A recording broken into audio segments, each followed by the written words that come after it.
আমার উপর যাকাত ফরজ হয়েছে, এগুলো আমরা কার কাছে বন্টন করব? সম্মানিত হাজিরিন, আল্লাহ রাব্বুল আলামিন সূরা তাওবার 60 নম্বর আয়াতে বলেন, ইন্নামাস সাদাকাতু লিল ফুকারা'i ওয়াল মাসাকিনি ওয়াল আমিলিনা আলাইহা ওয়াল মুওয়াল্লাফাতি কুলুবুহুম ওয়া ফির রিকাবি ওয়াল গারিমিনা ওয়া ফি সাবিলিল্লাহ وفي سبيل الله وابن السبيل فريضة من الله والله عليم حكيم الله رب العالمين বলেন ইন্নামাস সাদাকাতু লিল ফুকারা, নিশ্চয় যাকাতের সম্পদ তোমরা ব্যয় করবে, যাকাতের সম্পদ তোমরা দান করবে লিল ফুকারা'i, ফকিরদেরকে। কাকে? ফকির কাকে বলা হয়? ফকির হচ্ছে সেই ব্যক্তি যার ঘরে এক বেলার খাবার জোগাড় আছে, পরবর্তী বেলার খাবার জোগাড় নাই, অর্থাৎ সামান্য সম্পদের মালিক যে, তাকেই বলা হয় ফকির। এরপর আল্লাহ তাআলা বলেন ওয়াল মাসাকিনি, মিসকিনদেরকে যাকাত দিবে। যাকাত কাকে দিতে হবে? মিসকিনকে। মিসকিন কাকে বলা হয়? যার কিচ্ছু নাই, মান লা শাইয়া লাহু, অর্থাৎ এক বেলা খাবার খেয়েছে, পরবর্তী বেলা খাবার তার জোগাড় করার ক্ষমতা বা সেই ধরনের এবিলিটি তার নাই, সে হচ্ছে মিসকিন। এখন বলেন, মিসকিন বেশি অসহায় না ফকির বেশি অসহায়? মিসকিন বেশি অসহায়। কিন্তু যাকাতের সম্পদ ফকিরও পাবে, মিসকিনও পাবে। এরপর আল্লাহ তাআলা বলেন ওয়ালা'আমিলিনা আলাইহা,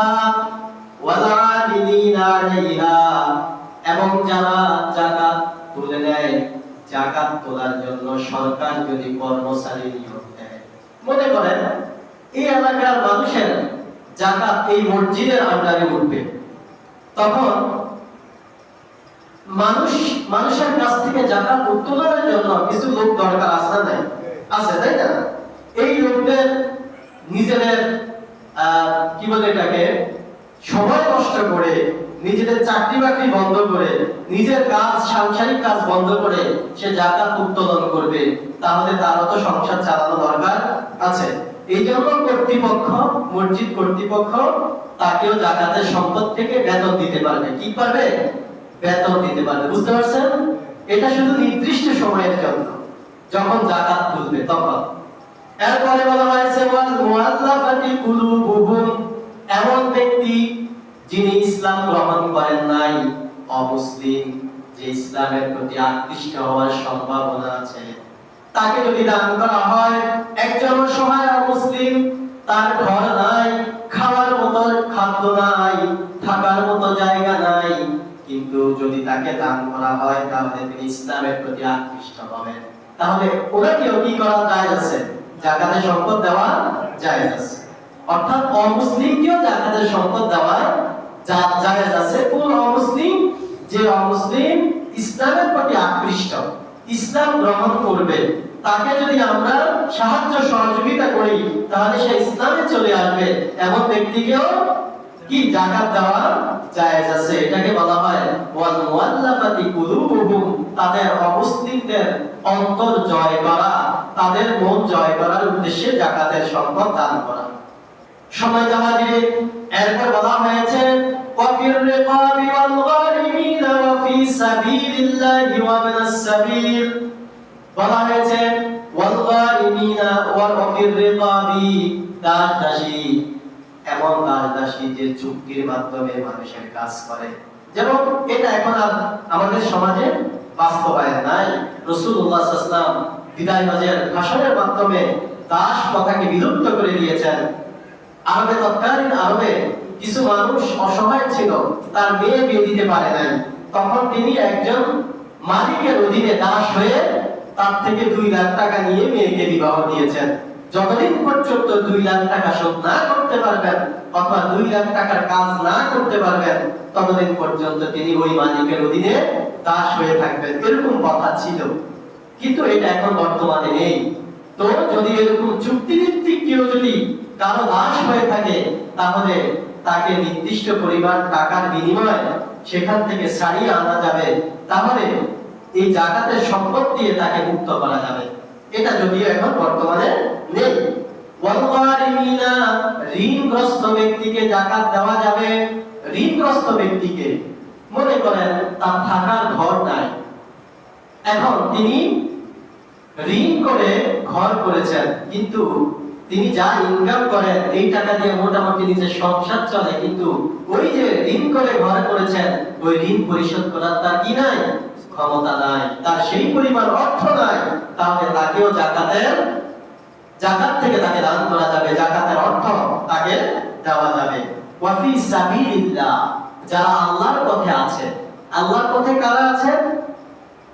আল্লাহর পথে কারা আছে? যারা যুদ্ধ করে, আল্লাহর পথে নিজের জীবন বিলিয়ে দেয়, নিজের জীবন বিলিয়ে দেওয়ার জন্য যুদ্ধে অবতীর্ণ হয়, ইসলামকে সমুন্নত করার জন্য। অথবা যে ব্যক্তি যারা ইসলামকে সমুন্নত করার জন্য পড়াশোনা করে, ইসলামকে উজ্জ্বল করার জন্য ইসলামিক কোরআন সুন্নাহ গবেষণা করে, সেখানেও জাকাতের সম্পদ দেওয়া জায়েজ আছে। এই জন্য এতিমখানায় কিংবা মাদ্রাসায়, যেখানে গরিব অসহায় এতিম যারা সেখানে কি করেন, পড়াশোনা করে, ইসলামকে সমুন্নত করার লক্ষ্যে কোরআন সুন্নাহ গবেষণা করে, সেখানেও জাকাত দেওয়া জায়েজ। এরপর বলা হয়েছে ওয়াবনিস সাবিল, যারা মুসাফির। মুসাফির কাকে বলা হয়? এমন একজন ব্যক্তি যিনি মনে করেন বাহির দেশ থেকে আমার দেশে ঘুরতে আসছে, আসার পরে ডাকাত তাকে আক্রমণ করেছে, তার সম্পদ আত্মসাৎ করে নিয়ে গেছে। এখন তিনি বাড়িতে যাওয়ার মতো তার কাছে আর কোনো সম্পদ নেই, তার গাড়ি ভাড়া নেই, বিমান ভাড়া নেই, সে কিভাবে যাবে? তাহলে তাকেও জাকাতের অর্থ থেকে দান করা জায়েজ আছে। আল্লাহ তাআলা পবিত্র কোরআনের সূরা আত-তাওবা 60 নম্বর আয়াতে জাকাত কাকে দিতে হবে এই বিষয়ে আল্লাহ তাআলা 8 শ্রেণীর ব্যক্তিকে জাকাত দেওয়ার ঘোষণা দিয়েছেন। কয় শ্রেণীর? 8 শ্রেণীর ব্যক্তিকে জাকাত দেওয়া যায়। এইজন্য আমরা এখন থেকে কয় শ্রেণীর ব্যক্তিকে জাকাত দিব? জাকাত এটি একটি ফরজ ইবাদত। যেভাবে নামাজ ফরজ, সেভাবে সামর্থ্যবান ব্যক্তির উপরে জাকাত দেওয়া ফরজ। জাকাত খাত অনুযায়ী দেওয়াও ফরজ, কারণ খাতবিহীন জাকাত দেওয়া যাবে না। এই 8 শ্রেণী ভুক্ত যারা, তাদেরকে জাকাত দিতে হবে। সম্মানিত হাজিরিন, তাহলে 1 নাম্বার হচ্ছে ফকির, 1 নাম্বার কে?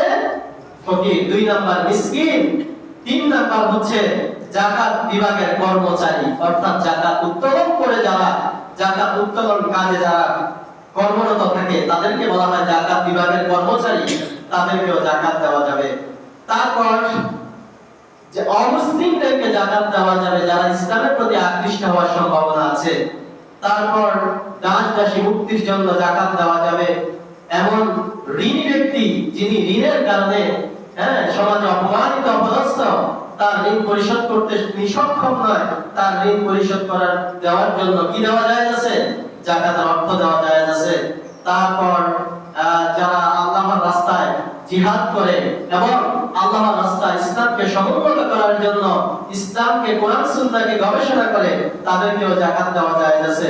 এরপর হচ্ছে যারা মুসাফির, অর্থাৎ মুসাফির অবস্থায় তিনি একেবারে অসহায় হয়ে গেছেন, যাতায়াতের ভাড়া নাই, তাহলে তাকেও জাকাতের সম্পদ দেওয়া জায়েজ আছে। এগুলা কেন জায়েজ? শুধু জায়েজ না, আল্লাহ তাআলা বলেছেন ফারিদাতুম মিনাল্লাহ, এটা আল্লাহ তাআলার পক্ষ থেকে ফরজ। এই 8 শ্রেণীভুক্ত ব্যক্তিকে জাকাত দিতে হবে, অন্যথায় অন্য কোনো জায়গায়, অন্য কোনো পন্থায়, অন্য কোনো খাতে জাকাত দেওয়া যাবে না। এই 8 শ্রেণীতে জাকাত দিতে হবে। আল্লাহু আলিমুল হাকীম, আল্লাহ তাআলা শুধু এমনিতেই 8 শ্রেণীর ব্যক্তি এখানে লিস্ট করেন নাই। আল্লাহ তাআলা মহা জ্ঞানী, তিনি সব বিষয়ে জ্ঞান রাখেন। তিনি জানেন কাকে জাকাত দিলে সমাজের উন্নতি হবে, দারিদ্র্য মোচন হবে, অর্থনৈতিক ভারসাম্য রক্ষা পাবে, ধনীরা ধনীরা তাদের সম্পদ পুঞ্জীবিত রাখতে পারবে না, বরং গরিবরাও ধনী হবে। আমরা বর্তমান সরকারকে অসংখ্য ধন্যবাদ জানাই, তিনি একটি গুরুত্বপূর্ণ প্রকল্প হাতে নিয়েছেন, সেটা হচ্ছে যাকাত।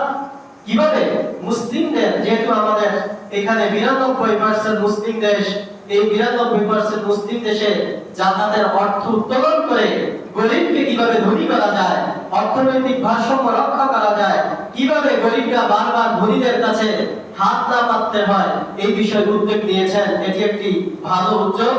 আল্লাহ তাআলা এই উদ্যোগকে বরকতপূর্ণ করেন, বলেন আমিন।